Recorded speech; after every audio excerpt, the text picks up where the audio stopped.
Ito, ang latest weather update. Alamin ang pinakasariwang ulat panahon ngayon dito sa Information TV Educational Channel. Kasi po dito sa ating latest satellite image, ito po si Bagyong Henry. Ay nasa labas na ng Philippine Area of Responsibility simula pa kagabi ng alas 8 at patuloy pa rin po ito na papalayo sa ating bansa sa layong 960 kilometers west ng Northern Luzon. Wala na po itong magiging direktang epekto sa anumang parte ng ating bansa. Ang nakaka-apekto po sa atin ay itong hanging habagat. Kaya mananatili po na maulap dito sa Palawan kasama din yung Kalayaan Islands na part ng Palawan. Ibig sabihin, may chance pa rin ng mga pagulan na dala ng habagat dito sa binanggit natin na probinsya.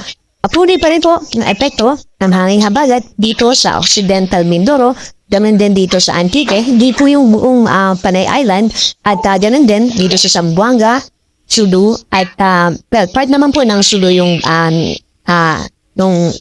part ng Umbualo Peninsula, yung Sulu and then yung Tawi-Tawi at Basilan. Pero ang difference po nila sa Palawan ay mababa na po yung tsansa ng mga pagulan. Yes, southwest monsoon pa rin o pabalad pa rin nakaka-apekto sa kanila pero less na po yung mga kaulapan. Magulat ng mga pagulan. Ganun din yung mararanasan ng mga kababayan natin dito sa Quezon Province, Bicol Region, Eastern Visayas at dito sa Caraga Region. Pero ang nakaka-apekto naman po sa atin dito sa mga binanggit na lugar sa eastern section ng ating bansa ay yung easterlies. Ito po yung mainit na hangin galing sa Pacific Ocean. Dalawa po yung posible nitong maging epekto. Aling sa aming panahon, hindi kaya naman ay may mga kaulapan na kumikilos kanluran. At isa po sa halimbawa nito, yung nagpaulan. Ito pong may isang frame po na may tumubo na mga kaulapan dyan na umabot din sa Metro Manila.